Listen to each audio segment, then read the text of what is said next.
Have you ever wondered why Soviet cities are filled almost exclusively with 5- and 9-story buildings?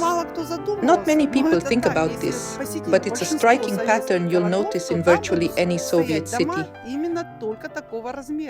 The explanation is actually quite straightforward. Everything in the Soviet Union was governed by GOST, the state standard system. This applied to everything from everyday consumer goods to building construction. According to these standards, residential buildings up to 5 stories were permitted to operate without an elevator.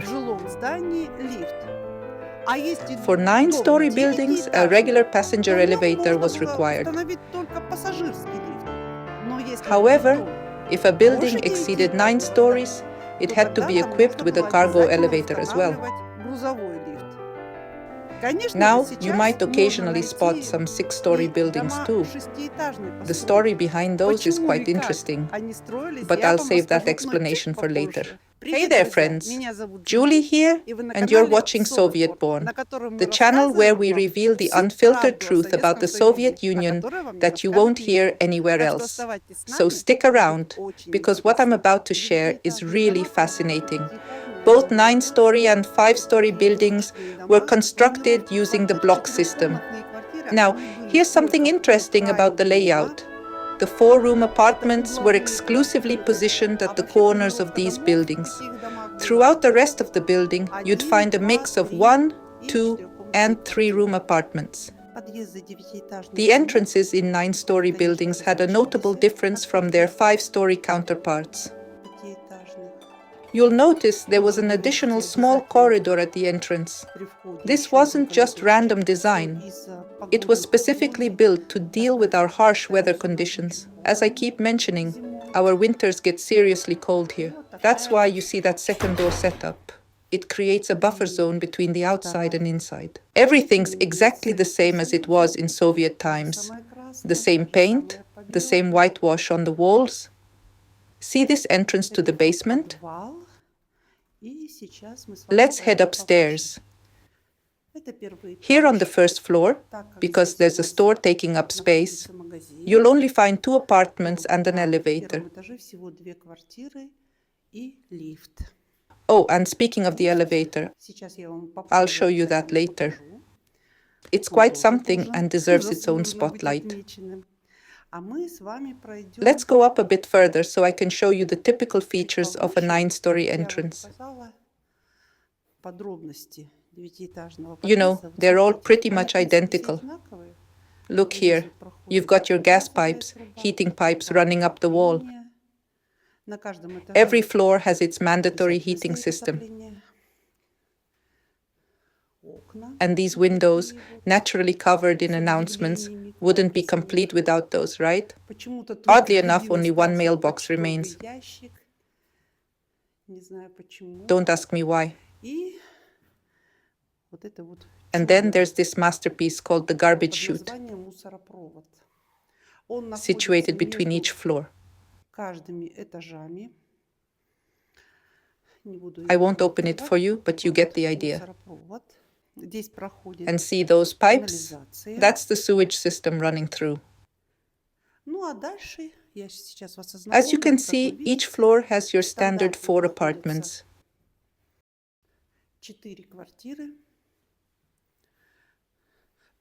You've got your 1, 2, 3, and 4-room layouts. Let me head up a bit more to show you something. Here's the garbage chute again. And look, someone's just left their trash bags right here instead of using it properly. Typical situation around here, I'm afraid. All right, let's head down and check out the elevator. You know, when these 9-story buildings with elevators first appeared in Soviet times, it was quite the sensation. Parents were actually worried about kids because, oh, let me show you. This elevator isn't very big. It's the standard type, though they've given it a fresh coat of paint recently. Come on, let's take a ride. How about we go up to the 4th floor? And coming back to that funny story I was telling you, when people first moved in here, there was quite a concern because kids from all the surrounding 5-story Khrushchev buildings would come running over just to ride the elevator for fun. What we have now is a relatively modern elevator.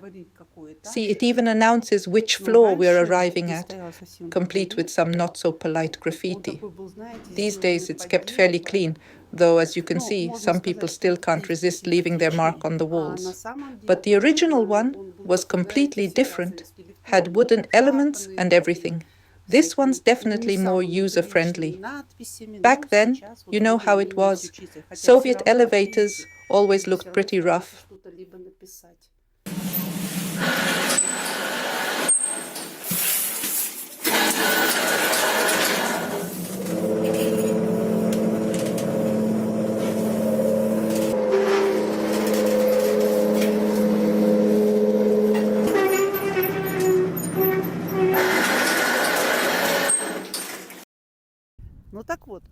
Ever wonder how those 6-story buildings came to exist in the Soviet Union, despite not meeting state standards or having elevators? Well, these popped up during the Union's twilight years, late 80s, early 90s. While builders still had obligations to future residents, they started cutting corners everywhere possible. The State Commission had loosened its grip, and everyone had adopted this sort of whatever-goes attitude. So to save money, they just casually add an extra floor to what should have been a 5-story building and move people right in. Even though this totally violated state standards, these buildings are still standing today. You know what's interesting? Most of these buildings, particularly the 5-story ones, are now mainly occupied by elderly folks. It's already tough enough for them to climb to the 4th or 5th floor without an elevator. But 6 floors? That's just brutal. Funny how things change. Back in Soviet times, ground floor apartments were the least desirable. But nowadays, I bet most elderly residents would actually prefer living on the 1st floor. Speaking of construction quality, well, it wasn't exactly top-notch. When mass construction kicked off in each city, it was truly massive. They'd build entire districts in just 2 to 3 years, working at breakneck speed. They built what we called КЖБИ, комбинат железобетонных изделий. Our city had КЖБИ-1, КЖБИ-2, КЖБИ-3. These factories were churning out concrete structures for every project in the area. Back in the 90s, when the entire Soviet Union was falling apart, businesses were collapsing right along with it. That's when I was working at one of these small, newly formed enterprises. We were in the business of casting foundation blocks, and I had to wear multiple hats, both as an accountant and as the head of the personnel department. Back then, everything was combined. If you had a company seal, you could end up being both the accountant and the personnel department. Our enterprise produced foundation blocks because large housing projects like those typical 5-story buildings had come to a halt due to lack of funds. Even now, you can still spot those abandoned buildings from that era, left unfinished and vacant. With wages going unpaid, these KGBI plants began shutting down. But in the 90s, people started building their own homes in large numbers. And in our harsh climate, you couldn't build a proper durable house without solid foundation blocks. Most people were building brick houses by then, but they still needed reinforced concrete foundations, and that's where our enterprise came in. We produced reinforced concrete blocks and large concrete rings for wells, which were especially popular among agricultural enterprises. To save on workers, I remember my director striking a deal with the local military unit. They would send soldiers to help us, working the concrete mixer, this huge machine that mixed and cast the blocks. We mostly produced blocks labeled 4 and 6, and the large well rings were always in high demand. The soldiers would come and do this heavy work, and all we had to provide were meal coupons for them to get something to eat at the nearby canteen. That's all they got for it, just a simple meal. Our director would somehow settle things informally with the unit commander later on. Those were the working conditions in the 90s. People doing such tough, exhausting work, you could say, almost just for a bowl of soup. Now, these are the classic 5-story buildings. In general, the apartment layouts in these 5-story blocks consisted of 1 room, 2 room, 3 room, and then the 4-room units were located on the outer edges. Since these were prefab, block-constructed buildings, and the quality wasn't exactly top-notch, those 4-room corner apartments would end up terribly drafty from the very moment they were first occupied, due to all the seams and joints. People were constantly having to repair and patch those problem areas. The buildings themselves are cozy enough, though. This isn't ancient housing stock for us. These are from the 70s and 80s. That 9-story building over there was built around 1975.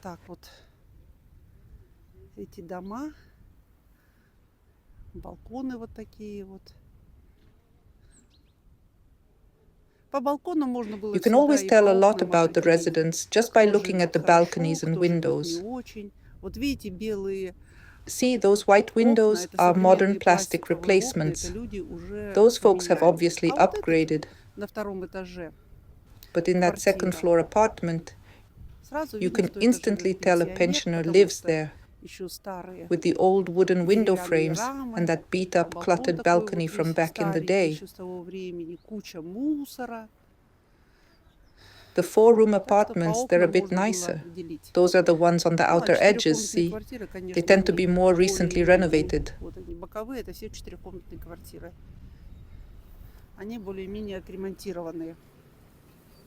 All right, let's head inside this standard Khrushchev-style entryway. They've got these mats laid out so people can wipe their feet. Good thing. Because the weather around here sure can get messy.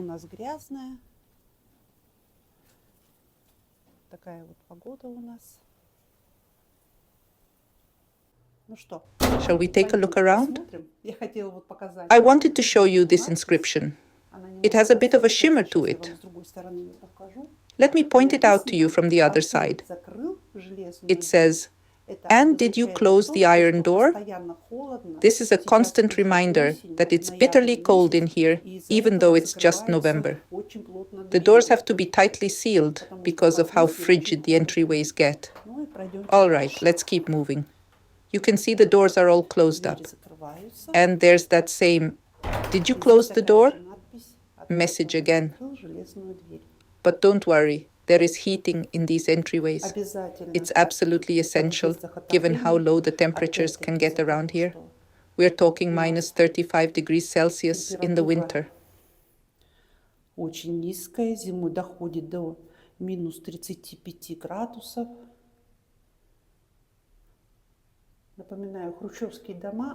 Now remember, these Khrushchevka 5-story buildings don't have any elevators.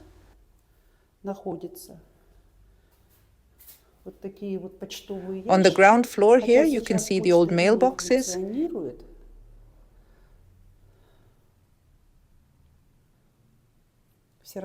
Even though the mail service isn't really functioning anymore, I suppose they still get utility bills delivered here. И вот такой вот. Let's head up to the second floor now. Пойдемте дальше. Поднимаемся мы с вами на второй этаж. Здесь вот у нас Ah, yes, another radiator for the heating system running through the whole entryway. You know, one of the most endearing things is when elderly residents live in these buildings. They'll often have little flower pots on the windowsills. I'll make sure to show you some of those up close in a bit.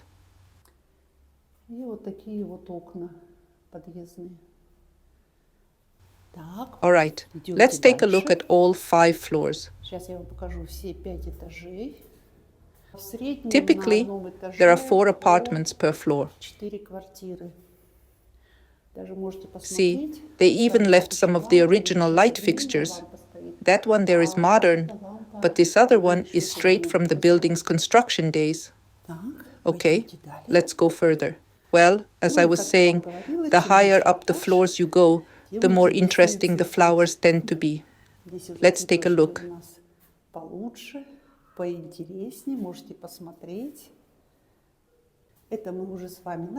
This is the 3rd floor.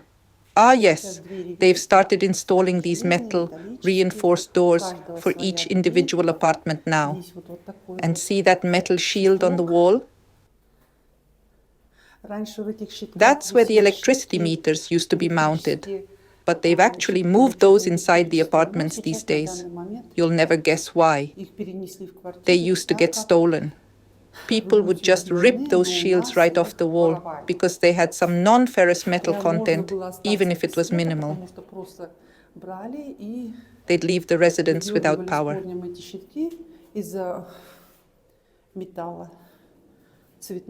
Anyway, check out these nice flowers here. And look, someone's even put up a little wreath. Oh, and a broom. The residents take care of cleaning the common areas themselves.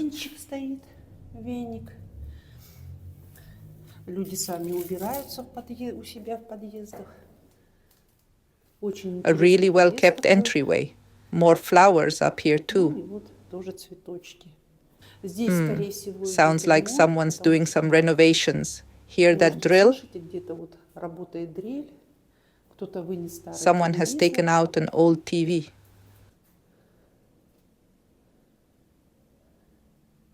Well, the same thing.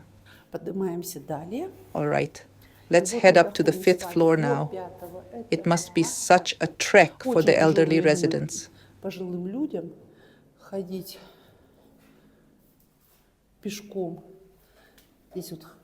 But would you look at that? A gorgeous flowering plant.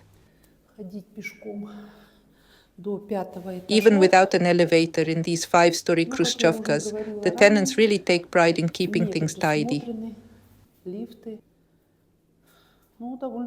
Oh, and see that door up there?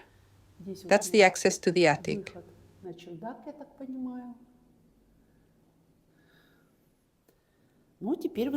Well, now you've gotten the full tour of what these classic Khrushchevka entryways look like.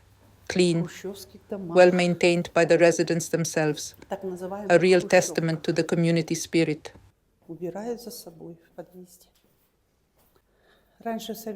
In the Soviet era, young people used to gather in these building entrances. They would play guitars there. Let me show you one such place in the entrance now. Can you imagine where the young people could do their thing? I'll point it out to you. This was still during the Soviet times, when it was very, very, very cold outside. So we, the young ones, when we were completely right in this spot, right here, in this corner, it was freezing outside. We would stand next to this radiator here, and stand around chatting, conversing, because the apartments were very small. We hardly ever invited friends to our homes, as in the evenings there were parents around, and in such entrances we would sit down right by this pipe. Here it is, by the way, already hot, this pipe. And here we would stand, talk, and socialize. Neighbors would pass by like this, coming in through the doors. They would get outraged that we were standing here and making noise. People from the first floor would also come out. They too were outraged. That's how we lived in the entrances of Khrushchevkas.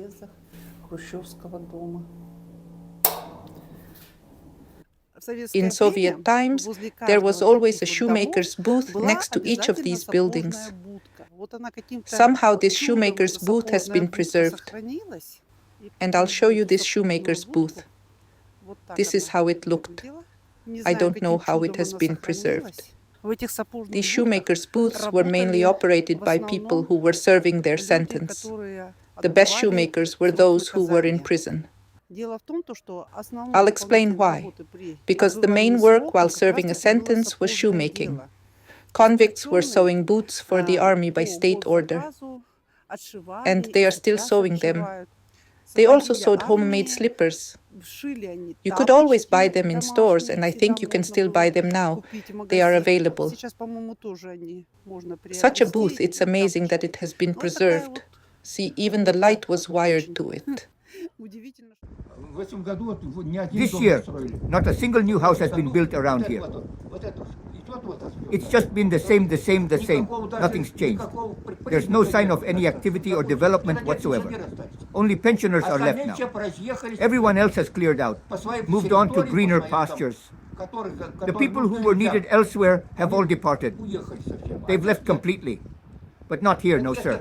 I'm telling you straight up, no deception. All the houses are old, right?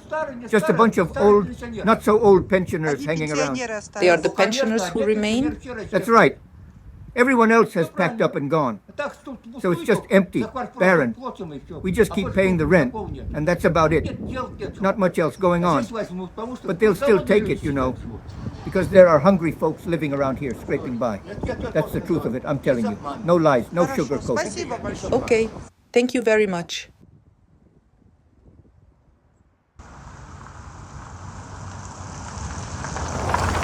Of course, in the Soviet Union, there was also elite construction. The so-called Stalinka houses, located in Moscow, those had everything. As it happened, I had the chance to stay in such a house for a while, and I can say that in addition to the 3 large passenger elevators, there were also 2 huge freight elevators. So even then, the Soviet elite did not deny themselves anything. And these houses were quite different from the ones where ordinary Soviet citizens lived. When I had the opportunity to spend some time in a Stalinka house, I was struck by the quality of the construction. The high ceilings, the high-quality oak parquet flooring.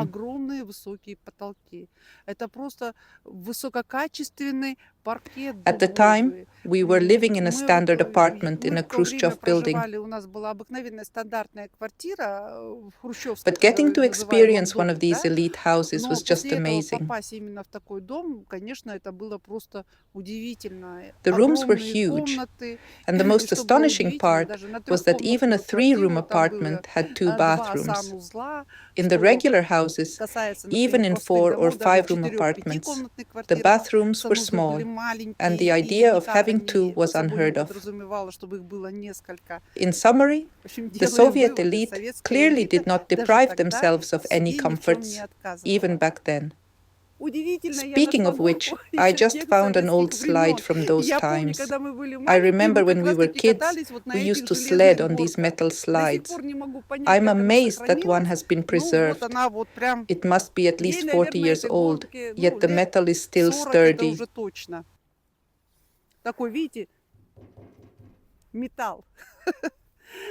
So today we've had a small tour of the main housing types from the Soviet era. The Khrushchev buildings and the 9-story elite houses. What are your thoughts on this? I'm curious to hear your comments. This is Julie from the Soviet Born channel. И до новых встреч!